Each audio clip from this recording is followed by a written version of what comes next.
Been lit, boy. Everything goes.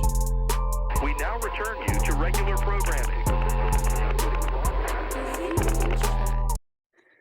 All right, what is up, guys? Welcome back to the Everything Goes podcast with TAK. So much to break down this podcast. As surprise, Carlos Cray is actually a Met and not going to San Francisco, as the Mets have now spent over $800 million this offseason. Yankees have now named Aaron Judge the 16th captain in franchise history. Huge congratulations to Aaron Judge. How much time will Jalen Hurts miss, and how much will it affect their playoff race and their playoff hopes when they get there? The Vikings break the record for the biggest comeback in NFL history, but should we be surprised by that? Kirk Cousins, offensive player of the week. Guys, so much to break down. I feel like we've been podcasting a while. Well, we did take last week off, but how y'all doing? Is Kirk Cousins better than Jimmy G? Yeah. Or is he better at trailing? I got to tell you something, man. I know the whole country's going to get this eventually. Ace, you're probably on the borderline, but this like Siberian freaking storm that's coming down. I was telling Ty, and I was talking to my brother on the way home. At my last break around 2:30 my time, it was freaking 50 degrees. I was walking around with a t-shirt on. I came out of work 2 hours later. It was 2 degrees in my car. You know, it's going to be negative 50 with the wind chills, man. It is insane how cold it's going to be in Colorado. I walk around with a t-shirt every day. Yeah, but Florida's getting hit. Florida's going to have highs in the 30s and lows in the 20s. Yeah, that radar is absolutely nuts to look at, the national radar. Yeah, I know. I know some buddies in Oklahoma right now that it's negative degrees. And then, Ace, I know someone in Minnesota, they said it's like been single digits almost all week. Yeah. Oh, yeah. Well, sure. they sent me a Ace photo because ice fishing. That's nuts. A couple 3 weeks, but yeah, that's fun. I would love to do that. Ace, if I ever come to Minnesota, I go to Colorado in 2 days, and they send me a picture like, "Hey, it's gonna be high 7 when you get here." I'm like, don't know why you guys want to live there. Yeah, but you know what? It's gonna by Saturday and Sunday, it's going back up to the 40s, and by Monday, it's gonna be in the 50s again. I mean, the weather changes so fast here. The good thing is though, is there is a fire right now in Longmont, up in the foothills. So hopefully the snow that's coming down puts this out, because it's been windy the last couple of days, and fires in Colorado can take off and be really, really bad quickly. Yeah. Well, let's break it down. I know you got some stuff you want to start us off with, and there's plenty to discuss in this podcast. So let's get to it. I just want to say the World Cup was absolutely phenomenal. I mean, I didn't watch anything other than the championship round, and Argentina and France. I got to tell you, that was probably one of the best World Cups. And I usually watch the finals. I left. It was 2-0 Argentina. I thought it was a done deal. I came back from church. It was 3-3, and they were in overtime. And unreal. It was absolutely unreal. Messi, I think he's tied for all time for minutes played in the World Cup now, and he actually has 12 goals now, which in 26 matches, what ties him with Pele. So it was unreal. And then how it goes to a penalty kickoff at the end. It's just amazing. Absolutely freaking amazing. The intensity behind those shots, unreal. And you have a guy that's guarding a goal that's like 4 or 5 times bigger than him. Man. It's crazy. And it's just, there's so much tension and so much pressure. And the goalie for Argentina, savage, man. He took the ball the one time, instead of giving it to the guy, he threw it the opposite way to get it in his head. And for all of you who didn't see on the national broadcast, of the European soccer moms, just go hit us up on Twitter. Soccer moms over in Europe. I'm a Christian, so I'm going to keep this good. But PG. Go check it out on my Twitter page, because soccer moms over there take it to a whole new level. But the atmosphere. Argentina won the championship. They won the cup. The parade was out of control. They had over 4 million people on the parade route. They actually had people jumping off the overpasses onto the floats that they had to shorten the parade. And they actually had to airlift people out of the players out of there to get them out of there, because it was just insane. They showed Messi trying to pull into his driveway to get home, and there was so many people outside of his house. And Messi now has the most viewed Instagram tweet message ever. It had like 65 million views on it. It's just insane. These people love soccer. Messi is an absolute god, and when he comes to Inter Miami next year, or I don't know when his contract ends. So him and Mbappe play with Paris Saint-Germain, PSG, for the French league. And that's going to be crazy because they have to report back in a couple of days or like a week or so. Like that whole interaction. But Messi's an absolute god. When he comes to Miami, it's going to be unreal. I'll go get a photo of him, Ace, for you. Dude, yes. If you can get within 20 feet of him, it's like the president. I feel like I should. I feel like if he goes to Miami, I should watch a game, even though I don't watch a lot of soccer. Like that's just a player that you need to go see once in your lifetime. One thing I will say about the World Cup that I feel like opens at least my eyes is I really truly think, like you said, that you see how big soccer or football in other countries, how they call it, like how big that sport is. I mean, they love that. I mean, you saw like when Brazil got eliminated, like so many fans crying. I mean, that's the biggest sport for a lot of those countries. Like the only sport they like almost idolize. Like, and it's like we don't even, not that we don't care about that sport in the USA, but it's like I feel like it's not as big. Well, it would be like having a Super Bowl every 4 years. You know what I mean? This is their Super Bowl. I mean, they have the Copa Cup and they have all these other cups. It comes to the United States in 4 years. In 2026, it's going to be in Texas and a bunch of other cities. Jerry Jones is actually trying to renovate the Dallas Cowboys Stadium with a $256 million renovation. Oh, so that's for that reason? It's gonna be huge, and you're gonna see it on American soil. I tell you, he's going to reduce that huge jumbotron TV above the stadium. No, he probably wants to make it bigger. That's why it's renovating. But it's a huge event. I mean, the United States is still miles away when it comes to the talent wise. I think they only scored 2 or 3 goals the whole tournament. They did make it to the knockout round, but it just goes to show that international talent is amazing. And if we can get more of these players in the MLS, it'll help feed the United States team. Wow, that'd be great. That'd be huge. Yeah, Messi alone attracts so much attention. So even just getting him here would be huge. And I think he's cemented himself as the greatest soccer player of our generation for sure. Oh God, yeah. Especially winning this and Ronaldo bowing out early to Morocco, kind of a surprise team. That's unreal. Can you imagine he came to the MLS too? Like they both just came over at the same time. It's gonna be huge contracts for them. Really is. Even though they're at the later part of their career. You'd have to break the bank to get him over here. Yeah. I think I'm not sure exactly how many goals Messi scored in this World Cup. It has to be more than 5, or at least 4. But he's a talent. He's an amazing talent. And to watch what they do with that ball is just amazing. Absolutely. The only thing I did notice, and I did tweet this out, is I noticed that the soccer now has picked up the American version of flopping. And you've seen a lot of it. You've seen a lot of flopping. That's how it always been. It's always been like that. Yep. Yeah. But it's always been like that. That's where it was developed. They say we steal it from football. Soccer. There'll be another 4 years, and then it comes back to the American soil. Real quick for college football, today was National Signing Day. They had right now the winners are, as always, Alabama, Georgia, Ohio State. They're the big winners so far. Ohio State, they lost. Texas side, Manning. And then you have Oregon, who lost their quarterback, who was a 5-star quarterback, picked up 2 more 5-star players after that. And the Miami Hurricanes as winners. They have losers. They have Michigan. They have Michigan barely in the top 20. A team that's in the playoffs 2 years in a row is in the top 20. So we'll see. I mean, they do have late additions, possibly Carmelo English and Samaj Morgan. So it might bolster their positions a little bit. Notre Dame, they have them as a loser. I think Notre Dame lost one of their 5-star linebackers. Where's Penn State? Where's Penn State ranked in that list? Because I know they're not even listed right now on this list. I won't come together until later on in the week. But as new coaches go, with the buzz with Deion Sanders and Scott Satterfield and Ryan Waters and all these people, Hugh Freeze is the only one that's in the top 25 right now from Auburn. So I think we'll see what happens. I think you give Colorado time. Yeah, it's early. 2 guys on that list that's interesting is Miami and Texas. It is. I'd be really cool to see Texas start getting some more high recruits, especially with Arch Manning going there.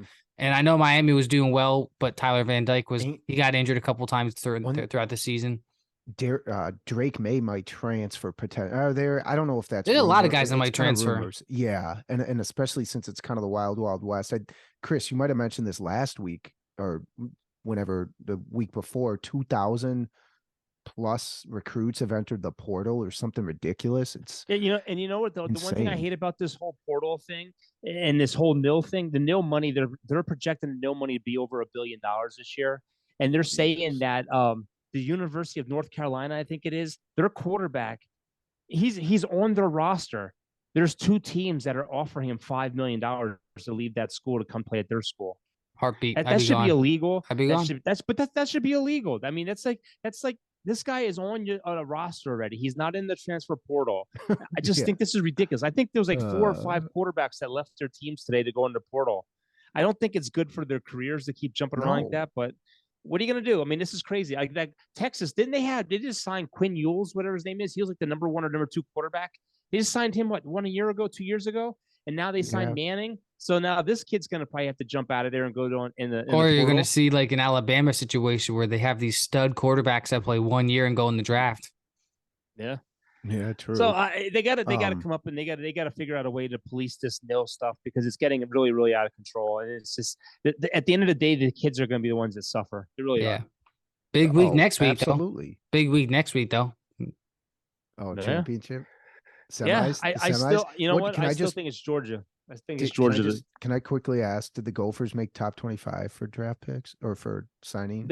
Draft picks. On this list, it doesn't. It just gives a list of winners and losers as right now, and it doesn't have it won't have a breakdown until probably later on. But as of right now, those of course you're going to expect Alabama, Georgia, and Ohio State to always Have be they that ever been top. ranked, Ace? Gophers are going to be not in a while, but I think we have a decent team coming back, especially if this quarterback can really shine because he was a freshman last year. So he's got, I don't know, 2 or 3 more years left. And it looks like we got some decent receiving, like highly rated receivers and some depth at both running back and offensive line plus defense has been pretty good for us. So we need depth at receiver for sure. And doesn't hurt to have another running back. Your tight end. So stadium's outside, isn't it? Gophers, Yeah. Yeah, so I'm so we like sorry. to If I'm run in the ball. college, I'm not going there. Correct. It's bad. Especially that time of year, like you'd have to pay me in college. Right? Like I'm just like that's that situation where if you were paying me, I'd go, but oh my gosh, I'd go anywhere else besides there. Nothing against it. Just man, could you imagine playing that cold weather? No thanks. That's one of those fields where it's so cold the I grass have. gets hard as like cement, and when you get tackled, you feel like your skin got ripped open. And it's different because high school ends in like November. So early November, because you play freaking 8 games basically, or 9, maybe All right, 10, 11 if you're give you- lucky. It's crazy. I can give you the rankings now. Alabama number 1, Georgia number 2, Texas number 3, Miami 4, Ohio State 5, LSU Wow. 6, Oregon Wow. 7, I don't Oklahoma really 8, care. We're not gonna make Notre Dame 9, Tennessee 10, Clemson 11, Florida 12, Penn State 13, A&M 14, USC 15, 16th is South Carolina, Michigan 17, TCU 18, Auburn 19, Florida State, and that's the top 20. Don't see Minnesota in the top 30. Don't see them in the top yeah, that makes 40. They're 41st. Oh, okay. I'll take 41st. that. That's something. They signed Top 41. one 4-star recruit and 19 He's the running back. 19 though, I 3 think. stars. I don't Dude, know. Alabama signed 24-star recruits and 6 5-star recruits. Those numbers don't mean anything. That Hey, yeah, absolutely. sometimes you get 2 stars though that become stars, so that's what Yeah, just matters. line 'em Those up. gems. Mano y mano. I'm gonna Mm. check you. not. Head off. Michigan signed 9 4-star recruits and 14 3-star recruits. Hey, Wow. you know what?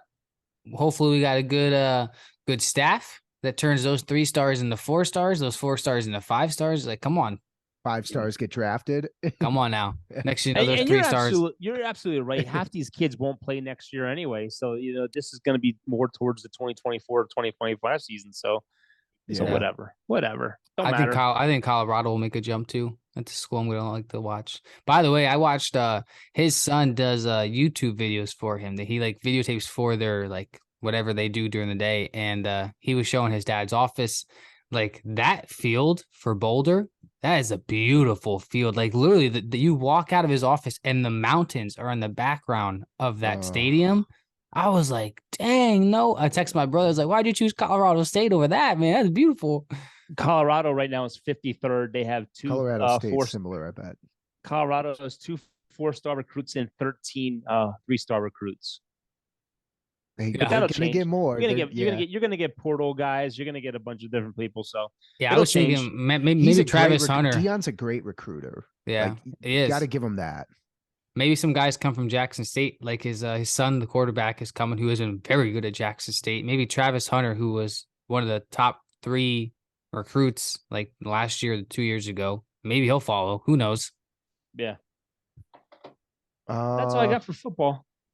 Well, hey, let's dive into some MLB. MLB's huge right now with this offseason. That's been very, very crazy with some stuff. We'll just discuss right off the bat the biggest one that I think is the biggest one right now. Waking up at 3 a.m. last night to a text from Rudy and my brother actually saying, hey, psych, Carlos Correa is actually a Met. And I'm like, well, that doesn't make sense. He just signed a 13-year deal with the Giants.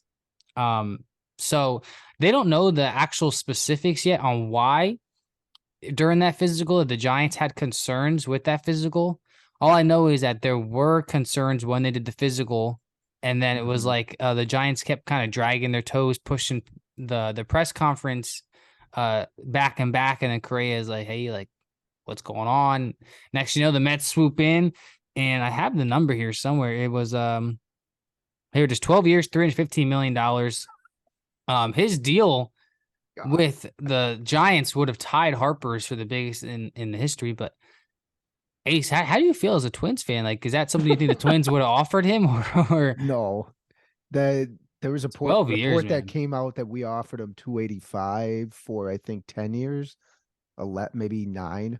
There's number one, I think it's stupid to sign any player more than 5 to 6 years, or even 4. Honestly, like the NFL sadly does it right. Years.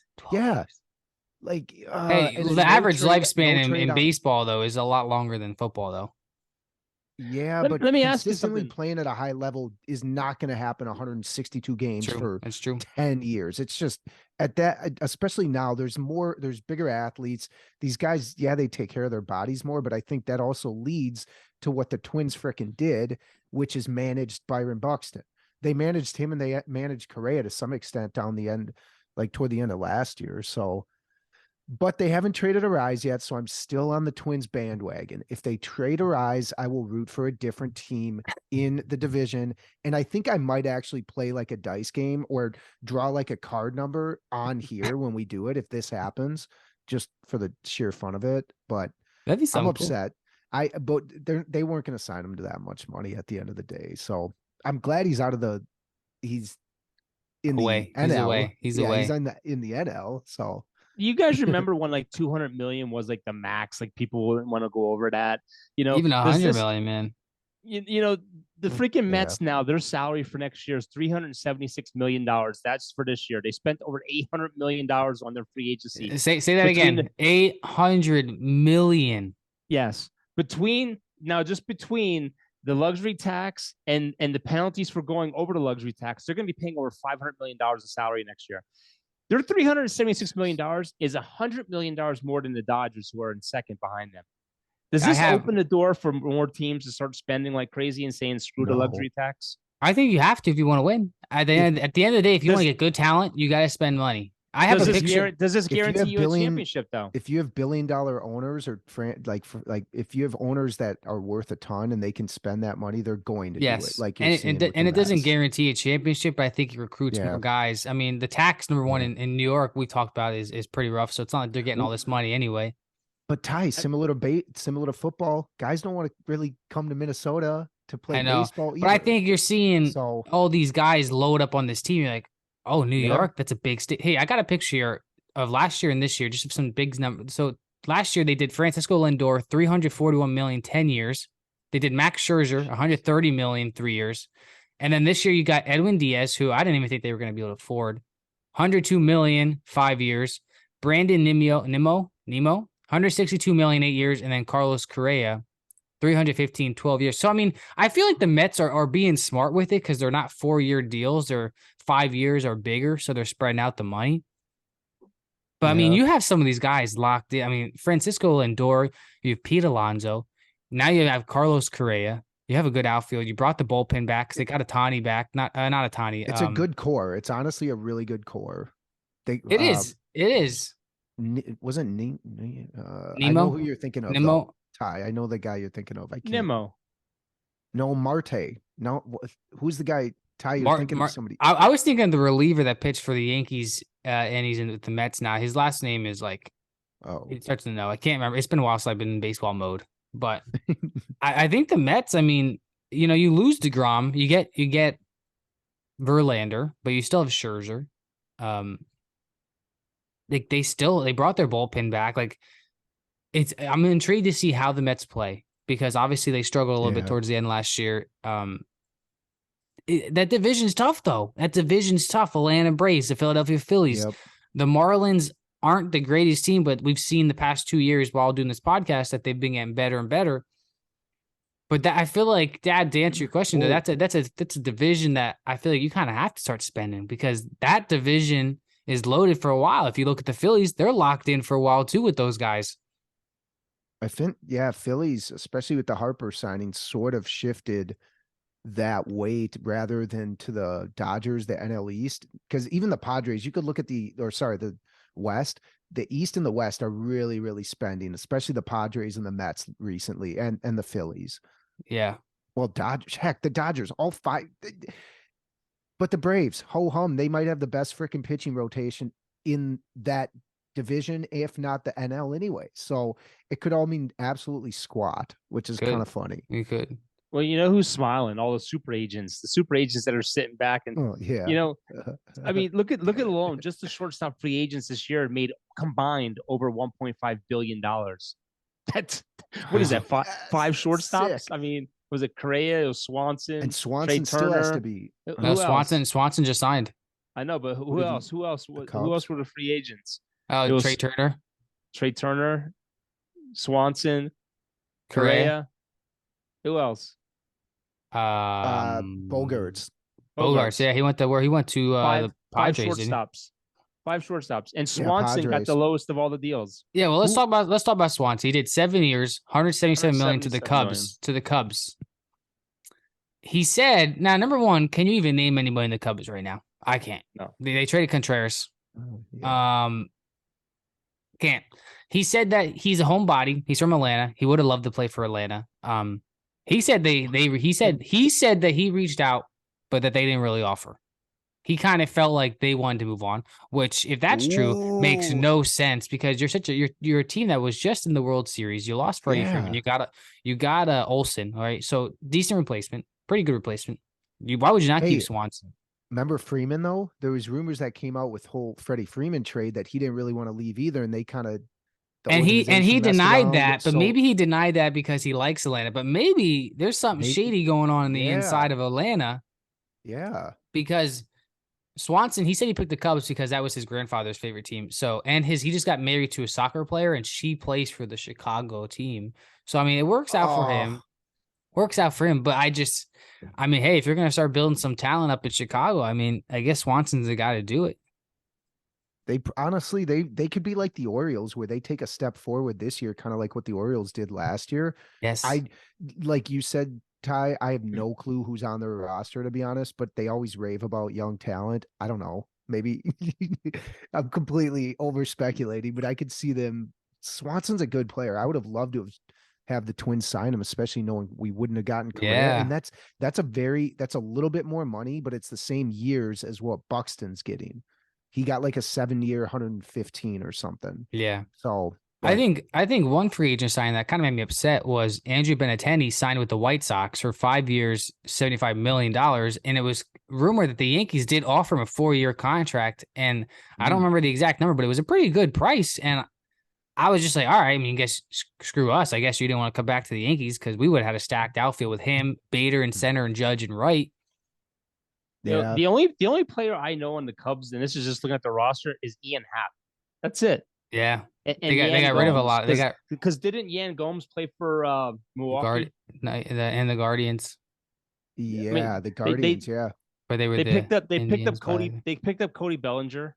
They have Patrick Wisdom, Oh, that's right. They did Wait. get Cody Bellinger. Nico Horner, Oh, Saya Suzuki. they'll be good, right up the middle. But They have Swanson that's and- us hoping Bellinger can actually bat well again. Oh yeah, I yeah, mean, he kind of fell Ace, off. hey, we gotta celebrate at least one sign, Ace. Joey Gallo, 1 year, $11 million. Oh, true. Yes. Hey, And my dad mentioned that the other day to me, and I'm like, he This was could be his excited. start. This could be his start. The shift is going to be gone next year. Not saying he Amen. doesn't strike out a Amen. lot, because he does strike out a lot, but this could get him on base more and give him confidence, because he does some funky stuff at the plate, because you could tell it's getting in his mind. So him and Kepler are the two biggest pull hitters in the league. They both now play for the Twins. So that getting rid of the shift is absolutely huge for their averages, or at least Kepler puts the ball in play more. I wasn't a huge fan. Here's the thing. My buddy told me this. He's like, JD Martinez. I don't know. I forgot Signed what with the team he Dodgers. signed. Dodgers, 1 year, about 10 mil. Yeah. Basically the same. Someone could have got him easily. Like, We I would don't have understand rather, that. we both agreed we would have rather had him over Gallo. Yeah, But I Gallo like is JD. he's a good defensive player. So Well, the thing is funny is you got rid of one guy who strikes out a lot in Gary Sanchez no. and picked up a guy who's going to double yes. that, Joey Gallo. Where did Sanchez go again? He went to Colorado, baby. I think Sanchez. I think Sanchez is going to be one of those guys you just don't hear about anymore. He's going to hit 480-foot home runs here in Colorado in that thin air. Yes. Just some other news around the league for free agents. Matt Carpenter signed with the Padres. I feel like everyone's going to the Padres. He posted a photo. You guys saw it because we're all in that group chat. Sorry I sucked in the playoffs. It's been real New York. Gotta love the honesty. The Angels just signed Brandon Drury, though, to a 2-year deal. He got traded from the Reds to the Padres after having a great all-star year. Oh. Michael Brantley is back in Houston for a 1-year, $12 million contract, so he gets to stay back there. Like you just said, Ace JD Martinez did sign a 1-year, $10 million deal to the Dodgers. Carlos Rendon, we haven't had a podcast since that. Yankees inked him for 6 years, $162 million. The guy is 30 years old. And last year, he went 14 and 8 with a 2.88 ERA and was an all-star selection. All he wanted to do was come to New York and play with us, so I'm happy we got him. And Al Steinbrenner said, we're not done. We got Judge. We got Rendon. Who's next? Chris? We're free. Do you believe that? Do you believe that, Chris? I honestly don't think they're done, but I don't see anyone who, like maybe if they go after Reynolds for Pittsburgh, Will Myers, the first baseman's out there. No, I don't want him. You have Gene Segura, second baseman. Don't want him Jose either. Iglesias, the shortstop. Don't want him either. Don't want any of those guys. Don't want any of those guys. Don't want any of those guys. Might as well keep Donaldson at that point. Yeah, but Rendon is I thought Rendon was the best pitcher, so getting him was huge. Huge. I think when he says we're not done, I think maybe we trade Donaldson Hicks or we trade and get another outfielder. We don't necessarily need another outfielder because we have Cabrera and a whole lot of crap load of young talent. So I'm very intrigued to see what he means by we're not done. Because I'd love to see a list of who the free agents are. Because you just said Gene Segura, don't want him. We don't need him in the infield. We don't need Evan Longoria. Heck no. We don't need Will Myers, who's been up and down in batting average. I mean, I'm looking at these people like Adam Duvall. I mean, he had 38 home runs last year, but he's 34 years old. I mean, yeah, we got young talent Adam to bring Engel, up. who's 31. You have Jerickson Profar, who's 30. I mean, you have outfield. We need an outfielder. Profar, that's Trey an interesting Mancini. one. Yeah, Profar's been playing well with the Padres. That one's interesting. Trey Mancini, I mean, we have first basemen, DJ LeMahieu and Anthony Rizzo. Like, some of those guys that you are labeling, not an interest to me at all. It's like you're getting older at that point. Why bring someone in like that when you can bring young talent up? I'd love to see what pitchers are available. Maybe we need some more pitching. I think Cabrera should play the outfield. I loved Cabrera in the outfield. He was a young stud in the outfield, and he had some swagger, played well, bring up that shortstop. There's not a lot of depth, though, at relief. We just designated for assignment, though, Lucas Lucky, who was like solid for us in the postseason and then down the stretch last year. So I think we need help in our bullpen, especially with Britton, who's gonna be gone, and we lost Chapman because he's an idiot. So we do need help in the bullpen. Hey, and Boston released one of their top prospects, Jeter Downs, who I thought was interesting. I didn't know if he sucked or not. I didn't get to look at his stats, but I remember seeing that name because he played against the Yankees in his debut, so I thought that was pretty cool. Obviously, Aaron Judge gets named captain of the Yankees after signing with the Yankees, that 9-year, $360 million contract. He is the 16th captain, first after Jeter, who had it from 2003 to 2014. Huge shout out to Aaron Judge, man. I feel like if you are named the captain after Derek Jeter, you made it. You know what I mean? Like he said he was shocked when they told him about it. That's the couldn't best way to woo him here. I and lure couldn't him back. imagine that. You know what I mean? Like imagine sitting down on your signing day. Hey, we're making you the 16th captain of the New York Yankees. That's a big shoes to fill, man. Like I think he honestly knew where he was going from the start. I just think he wanted to play the game and That's see what he if he said. get that money. That's what he Get said. that money jacked up real high. He said he had to listen to different offers, but in his heart, he knew he wanted to stay with the Yankees. Yep. Yeah. I feel I you don't guys see what you're worth. You know, you guys see what you're worth. What's out there. Yep. I honestly, I think that the Yankees didn't double that deal and go up a little bit higher, I think he would have went somewhere else. Honestly, he did fly to San Diego at the last minute for a reason. I said home. all off season, even if you get only 5 to 6 good years out of him, and then the rest of that contract, he's like a John Carlos Tatum where he hits a bunch of home runs, but not a lot of like high average. I think you still won that contract. Y'all have anything? Winter Storm Elliot's hit here full force. It's snowing pretty good now. Y'all have anything else in baseball before we break down some of last week's football games? No, I'm good. No. Let's break down. I think it was was it Thursday night? I think it was. Man, Brock Purdy. Can we 49ers. talk about what's going on? 49ers Seahawks. Can we talk about it? Let's settle down. I mean, the guy is okay. Here we go. Another Jimmy G. There we go. That whole Shanahan's the best player. Yeah, so that's why I want to talk about it, right? Because you have a rookie quarterback who stepped into an offense who everyone was like, all right, I mean, they're about to go to the playoffs. They're gonna bust or they're gonna do good, and he hasn't lost yet, and he's got a great completion percentage. They just won the NFC West because they beat the Seahawks 21-13. He had over 200 passing yards and 2 touchdowns. He's not turning the ball over a lot, and I'm thinking, man, like he's a good system quarterback right now. You got a good defense, play your part in the offense. You're completing the puzzle right now. And I'm thinking, right, what if he turns into another Jimmy G system quarterback I'm talking about, like that fits in the system? You know, you have Trey Lance, and do they still have Jimmy G next year? I don't think so. I don't think so if he plays well the rest of this year. I find it hard to believe because Jimmy G's been very injury prone. But I'm asking, is Jimmy G under contract or is he free agent this offseason? I think he's a free agent this offseason. Yeah. I think they restructured his deal. So yeah. I think with how QB needy there are so many teams, I think if Brock Purdy continues to like only lose 1 game or 2 games, like it wouldn't shock me if you saw a team be like, hey, we'll give you a 3rd round pick for this kid.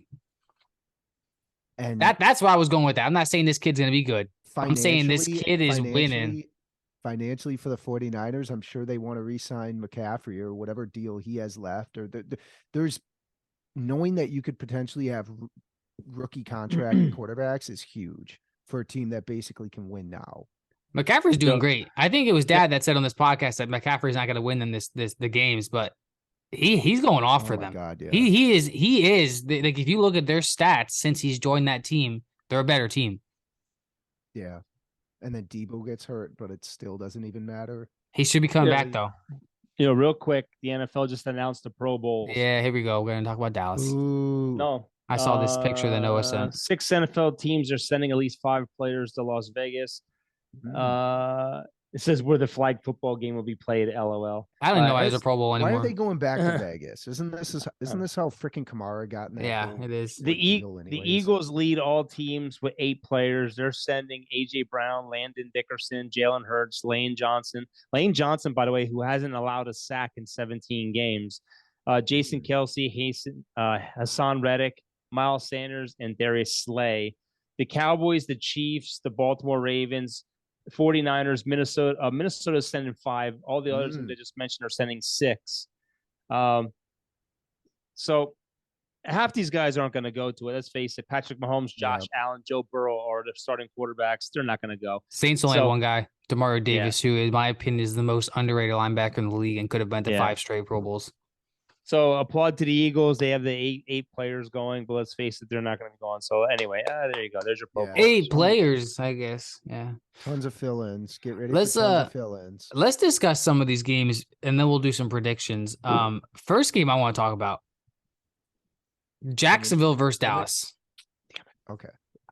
We'll talk about Minnesota trailing every single game of the season and still somehow winning, and everyone thinks they're this legit team. Okay, just kidding. They got more wins than Saints. I want to talk about how everyone is sitting here talking about how Dallas blew this game, right? How Dallas blew this game, and Dallas isn't a bad team. When are we gonna start talking about how Jacksonville has been one of the best teams in the past 5 weeks? No, I don't even want to talk about that. That's crap. Dallas's defense is bad. Dallas's defense, they have major injuries on every level of their defense, on their defensive line, linebacker, and cornerback. We're on our 5th cornerback now. Our only starter that's still playing is Trayvon Diggs. I mean, you have guys like Noah Brown, Jordan Lewis, who are out. You have a guy that comes in, Deshaun Wright, who plays the game and gets a concussion. So Dallas has a bunch of no-name rookies who are trying to learn this system and learn on the fly. And if they don't fix that, they're in trouble. They should have beat Jacksonville. The problem is they got outcoached the second half. Kellen Moore ran the ball 17 times instead of keeping throwing the ball. When they throw the ball, they get down the field, they score a touchdown. And the thing is losing. We brought Hankins in to fix our freaking hole in the middle of the defensive line. He gets hurt. He has a pec injury, and then we lose Van Der Esch, who's one of our best linebackers on the team. And there you go. Now you have problems. Yeah, they're banged up right now. For sure. They're banged up, but I think Trevor Lawrence has shown that he could be a star in this league. Trevor Lawrence only had 86 yards passing in the first half.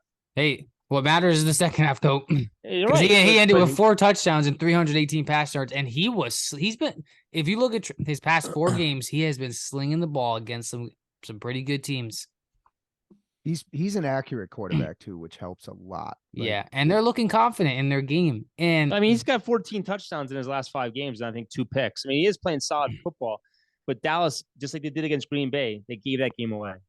Well, that guy, I can't remember his name. I was just looking at this. The guy that picked the ball off, he set like an NFL record. Like he had like 16 tackles, like forced fumble, 2 interceptions, like that. Like, jeez, the way that game ended, first of all, with Trevor Lawrence fumbling for like a 30-yard run, and I was like, all right, it's over. And then that ball that just comes out of Noah Brown's hands and it's just picked off for a pick 6.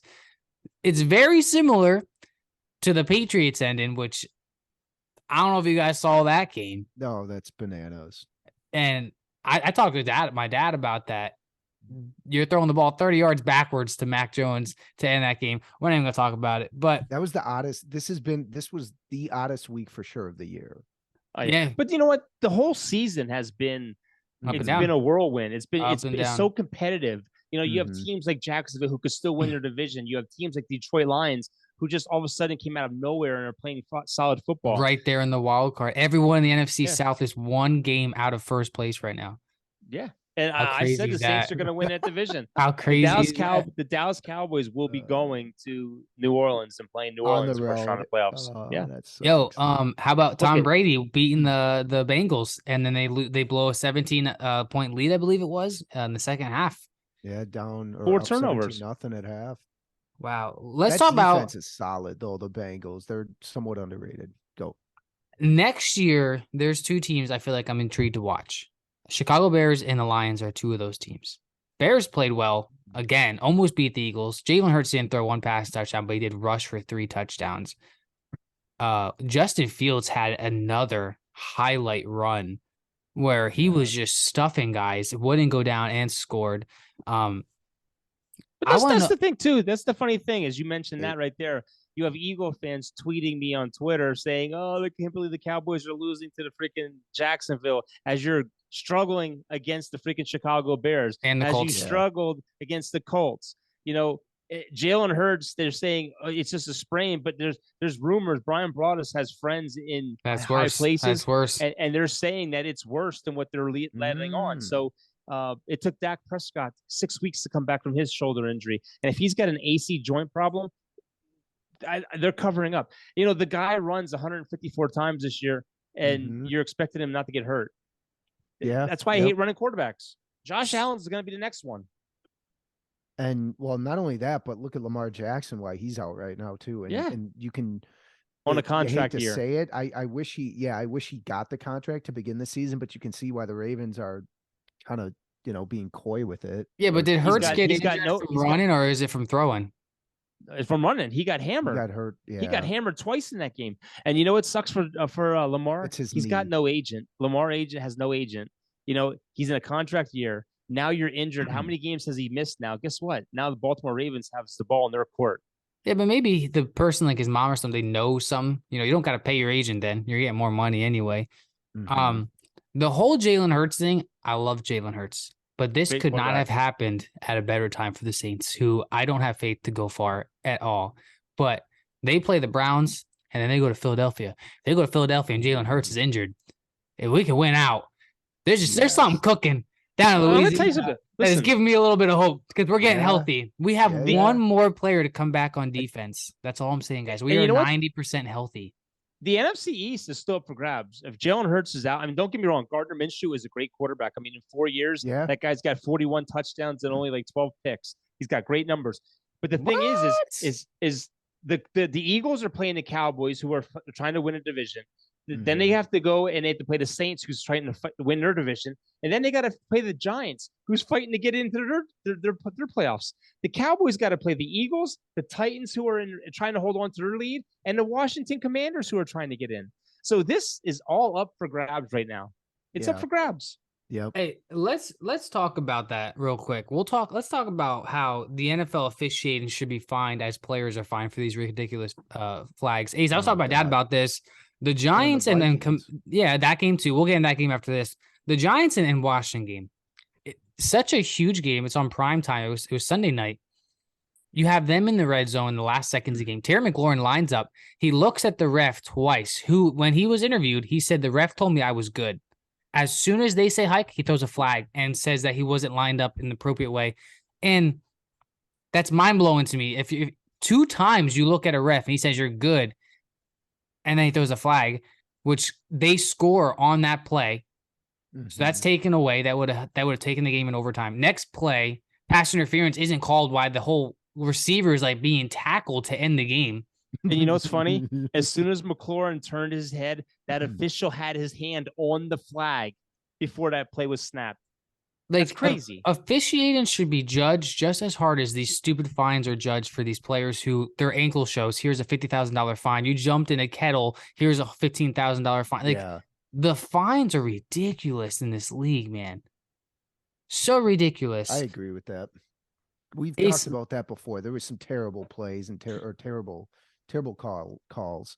Even like look at going back to the Raiders Patriots game. That whole touchdown to tie the game by the Raiders was questionable. That too, looked clear because- as day, not a touchdown. Yeah. That's kind of what I thought. I don't know how but that was not called not a touchdown. Like that above camera, clear as day, looked like his toe was out of bounds. uh-huh. Hey, And let's then talk the about your Vikings, Vikings. Let's talk about your yeah. Vikings, man. So the Colts are winning 30-0 at halftime. Number one, I don't know how. I don't even know the word to say. How are you winning 30-0 and you can only put up 6 points after that? Like a field goal, anything like stupid. puts that game away. That's why Matt Ryan is on the bench again. That is on the bench. Nick, Ace, Nick take me Foles is Yeah. starting to this week. Ace. I want to make this clear because I feel like Rudy is interpreting this wrong. I'm not judging the Vikings. I'm not saying you're a bad team because you guys have a lot more wins than the Saints. Uh-huh. But as a Saints, not as a Saints, as a Vikings fan, for other Vikings fans, do you feel confident in the Vikings? Sure, this is a huge win. You came back from 30 points. Shows that you guys will fight to the very last whistle. But what is it now? 10 games this season that you have been trailing almost every game. Can't stop the ball on off, or can't stop the throws, the passing game. Maybe can stop the running game a little. No, I'm not. I'm a little nervous because think about this. We were down big to both the Cowboys and the Eagles and never came back. Those teams will put us away if you're down by 2 touchdowns early, whatever the case may be. So I love that they won, but they had the second largest deficit going into halftime ever of any team behind the Buccaneers in like 2003. So the huge win, huge to bounce back, but the fact that you were down that much is embarrassing. And then Yeah. the field kind of shifted in the second half too.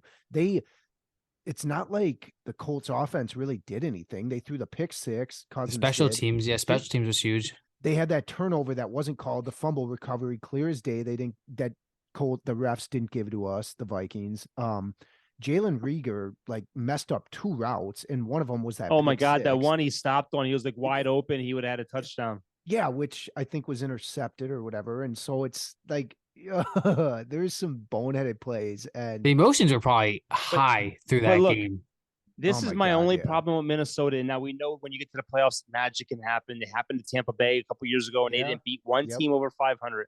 But when you look at the differential, Minnesota has a two-point differential. You're going to go against teams that are in triple digits. The Eagles at 143, the Cowboys at 125, and then you got the 49ers at 128. Yep. Of all those teams, man, like who would you feel comfortable playing? You're gonna win the first round. You're gonna get the Giants or Washington. You're gonna win the first round. But after that, it is what it is, you know. I don't like any of those. Welcome to the teams. years of the Dallas Cowboys. Yeah, Darisaw, like our line inevitably, if you don't have depth at the old line position, inevitably they're gonna get banged up at some point. I mean, we get Darisaw's back, but our center's a little banged up. I think he'll play this week. I wouldn't be surprised if we rest some guys though too. The last Yeah. last couple weeks. I of think the as a season. Vikings fan too, like if I was a Vikings fan, because I do this with my Saints, I don't care what people are saying outside. I'm like, all right, we're gonna go to the Super Bowl. Like we have so many wins. God, But also on the other hand, like since we're on a podcast, like I look at that, I'm like, man, that is like I feel like that's something they got to figure out before they get to the playoffs. Or like there's Sorry. only so many comebacks you can have in the But season. Ace, let Rudy, me ask you sorry, this, I'm a Ace. realist. Let me ask you this, Ace. You think about it though. If the Cowboys find a way to beat the Eagles, and I'm telling you right now, the way that Cowboys It'd be a are great injury wise, revenge I think game. it's going to be tough to do that. I mean, if the Cowboys do beat the Eagles and you guys win, you're only a game out of the number one seed. Yeah. As and bad it's- as your season, you could say, as tough as the defense has been and how sloppy it's been, you can have home field throughout. That's scary. that That's makes me- scary though. That's Yeah, scary. I don't like having a home field advantage because then I feel like teams are geared up to like, oh, we're gonna Vikings team show gets it. loud though, man. That's a heck of a It is stadium to play loud. in. Look, I I would rather you guys. Look, if Dallas loses, it's me against everyone that plays. Whoever plays Philadelphia, I'm rooting for. I'd rather see Minnesota play the Eagles in Minnesota than going to Philadelphia in January. Because I'll tell you right now, Philadelphia is not an easy place to play. Yeah. Outdoors too. You don't And know Ace, I what the will weather- say to say like a positive thing about the Vikings, if they do figure out like what it is that allows them to trill, they're a dangerous team. They have a lot of talent on that team. Cook looked good last game. Yeah, I think a part of it is on the coaching because we have talent on the defensive side. Like we have Pro Bowlers and pretty good depth. They just don't blitz enough, and they let quarterbacks stand. But there was a stat that they've allowed over 300 yards to last like 7 quarterbacks outside of Heineke. Wow. Like that's terrible. So And I'm sorry. The thing is too, and I'm going to keep saying this over and over again. You have got to develop a better offense where you're not just targeting Jeffries. You really do. Well, what's his You- face? Or Jefferson, Jeffries, you know. Yeah, it's not But- Jeffrey's but- dad. What's his face Whoever. though got more involved. They threw to Osborne. I feel like Hockenson, too. when you're down 30-0, you got to throw the ball around. But who the heck is who's your second receiver? I can't think of his name. He got some action too. Osborne, Thielen. Osborne. Yeah, Thielen Thielen caught got a involved. Thielen. He caught a touchdown. So like, I feel like he spread the ball. But do you see that video that Jefferson made where he's like, Vikings fans, I know we might have scared you for a little bit, but you gotta trust us. You gotta hang in there. Jesus. Here, I'll just discuss a little bit of the Saints game and then we'll dive into some predictions for next week. It was really nice at first to watch Saints play this week because we are almost 99% healthy on defense. We have not played again, like I said earlier in the year, one snap with our defense fully healthy. I did call my dad earlier this week and talked about how we have 2 brand new safeties this year and they're starting to mold finally, Tyrann Mathieu and Marcus May. Even though we won, I'm still not confident in Pete Carmichael's play calling. You get to the red zone and Taysom Hill and Alvin Kamara are never on the field. Alvin Kamara has like 3 touchdowns on the year just from the Raiders game. None after that. They don't utilize the play calling in the red zone. It's very bad. I will say though, Andy Dalton's not my future quarterback, but he's playing a very safe game. Hasn't thrown an interception in about 6 games. Averages about 200 passing yards. Him and Chris Olave have a great connection. A lot of young guys on the Saints team that makes me excited for the future, like Juwan Johnson, a tight end. He has 7 touchdowns this year and is trailing Travis Kelce to be second in the lead. Chris Olave is only like 100-something yards away from breaking Michael Thomas's rookie receiving record. Taysom Hill threw an 81 yard to Rashid, who is an undrafted free agent who has an amazing speed. Yeah. Like, there's so many things I'm like, if we can really focus on the play call and like play good games, like there's a lot of good young talent on this team. So if Marshawn Lattimore comes back next week, man, like that defense will be fully healthy. He's been dealing with a lacerated kidney from when they played the Buccaneers in like week 3 or something. He took a hit that like annihilated him.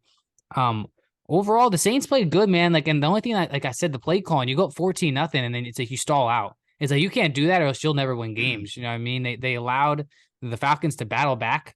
I will say the defense made Ritter's debut a little hard. I think he had only 97 passing yards and like just could not get anything going. So I'd rather have a good passing defense right now than a rushing defense. But hey, I know our season has been a terrible season with ups and downs of not having a quarterback and the new coaching staff, and it's been. But one game out of first place, Buccaneers are struggling. Hey, honestly, if we can win out, there's a good chance we go to the playoffs, and anything can happen in the playoffs. You never know. That red rifle, Red Rocket might be taking it somewhere. That's such a you need Tampa Bay to lose 2 games. You can't tie Tampa Bay. I know, because they have our tiebreaker. So they can only win one game. They need to lose 2 out of 3, and they have a difficult schedule. They said there is a scenario where everyone in the NFC South can be 7-9. The last week of football. The last week of football, our whole division plays each other. We play the Panthers and the Falcons play the Bucs, and that could literally be the borderline for the division. Sure, you have got to find a way. You gotta get 8 wins. You gotta get the 8 wins. Well, the Bucs next week. Well, this week the Bucs to beat the Eagles. Who the Bucs play? The Bucs play the Cardinals, and that's like, oh my gosh, oh god, that's a head scratcher too. Honestly, but Trace McSorley's playing, so that's tough, man. And then the week after that, the Bucs play the Panthers, so that's a coin toss because Sam Darnold's not playing bad, and then they play the Falcons. So it's like the Buccaneers, their schedule was hard at first. Now it's set up where they should win out. So I really don't have a lot of hope. It is what it is. If it happens, it happens. If it doesn't, it doesn't. It's been a rough season. I need the Saints to beat the Eagles. That's what I need. Yep. Let's do some predictions this week. There's some Christmas Eve games. Saints being one, and they're playing the Cleveland Browns in Cleveland, which obviously the cold temperatures are everywhere right now, and the Saints don't play a lot of outside games. So I love when the Saints play outside though, because I'm so used to them playing the dome. It's nice to see their uniforms outside. Dude, it's gonna be 9 degrees in Texas. It's unheard of. Saints are the underdog in this game, by the way, with Deshaun Watson still grooving into the offense. I'm going to take the Saints, though. Defense is still looking good, and I think that they could beat the Browns and hold off their weapons, especially if Marshawn Lattimore finally comes back this week. Jarvis Landry's on the injury report this week. Really? He's on it every week. He's on it every week, though. They have him on it every week. This is a big reunion game. They have him on it every week. The injuries have been such a struggle. We just lost our offensive lineman again, Cesar Ruiz. It's the offense. I've said to you guys in this podcast 2 years in a row. The offense is the injuries. Browns. The injuries. It doesn't make sense. Like, who is in our medical staff and training these guys? Like, it just keeps piling up. The Brownsies, come on. I'm sorry. If pick them, pick the Browns. Pick the Browns. It's only one guy. It's one guy. Pick those Browns. You pick those dirty Browns. Who you taking, Dad? If it's one guy, I'm picking the Saints. The Browns. Saints, baby, Saints. I said the Saints are going to win the division, so I got to go with the Saints. I like the Saints. The freaking New Jersey Nets are beating the Warriors by 40. They're up 40 points at halftime. It's freaking 91-51. Wait, who'd you say is playing?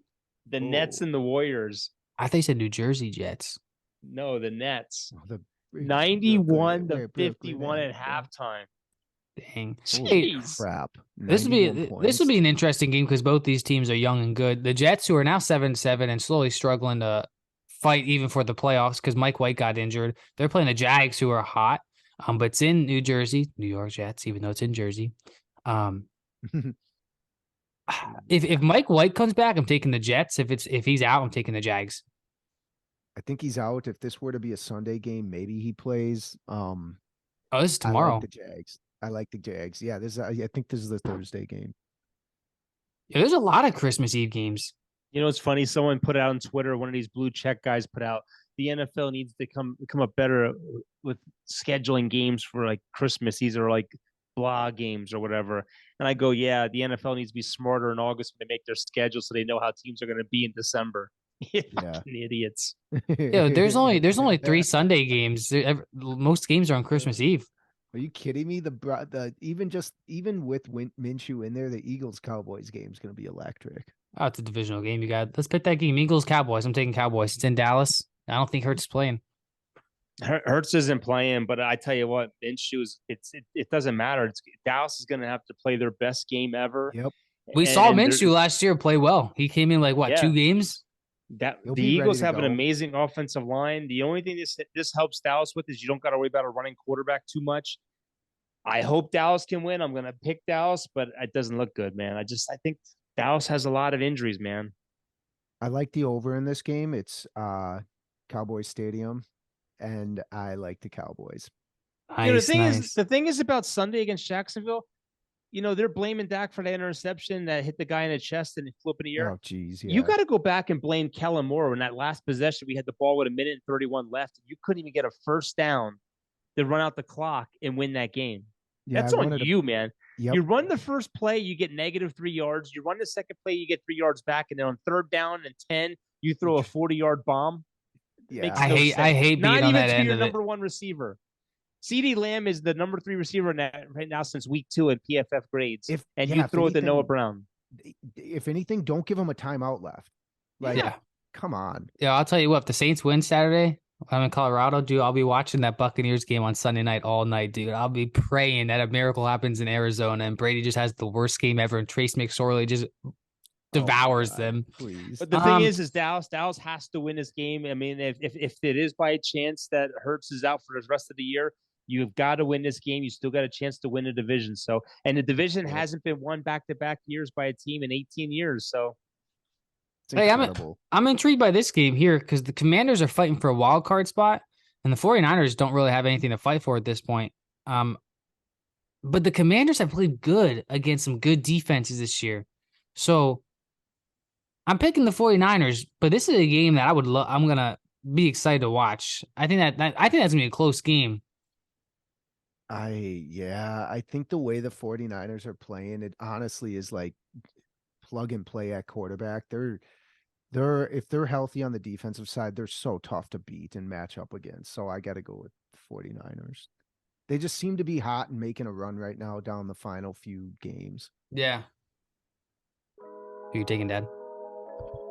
49ers. Yeah. And we'll do this last one here. New York Giants 8-5 going into Minnesota, who's 11-3. Saturday, Christmas Eve, 1 p.m. Finley, Minnesota. boy. Taking the Giants. Wow. My hot take of the week. I gotta have a hot take. I think the Vikings seem to have had like a lot of home games recently. Yeah, I feel bad because you picked the Saints, but I gotta have a hot take. I gotta have one. The Vikings have to keep winning. Giants are playing for their lives, but I think we want home field advantage too. So, especially with the news of Hurts potentially being out, they're going to come out firing. That puts some blood in the water, man. That puts some blood in the water. Vikings, yes. You have to stay away from the 49ers too. You got to stay above them so you can at least get home field for a little bit. You don't want to fall. You don't want to go to San Francisco and you don't want to go to Philadelphia. No, the likelihood of us winning in either of those places is next to nothing. I hate to say it, but we have a better chance, obviously, at home. See, the way the Cowboys are playing right now, we're getting another one and done. The way we're playing, if we stay where we're at right now, we're getting Philly round 2. I can see Dallas being a 1-out again, and they fire McCarthy. Yeah, if we play the way we're playing right now, we'll get Tampa Bay or the Saints the first round, or Carolina, whoever wants to win that division. And we would have to go to Philly. I would love for the Saints to make playoffs, beat Dallas, and lose the next round. I don't even care if they lose the next round. Just to beat Dallas with a team that has no identity right now for the Saints, it would make my life so happy. Because last time we played you guys, we had the COVID injuries, and Taysom was playing with a broken finger, and Noah and you rubbed in my face. I was like, guys, we have Taysom with a broken finger and no defense. Dallas is so bad right now. We have 1 sack in the last 2 games. Ooh, wow. That was your bread and butter. Yeah. We're getting no pressure up the middle. We have no linebacker help. And our cornerbacks are all freaking young and haven't played more than 10 games. Yeah, the we're in Vikings trouble. have young cornerbacks too, which is So we're in trouble. outside of Patrick Peterson. Yeah, that makes me nervous too. Yeah. But just Well, guys, think, next week when we podcast, Ty will be in Colorado.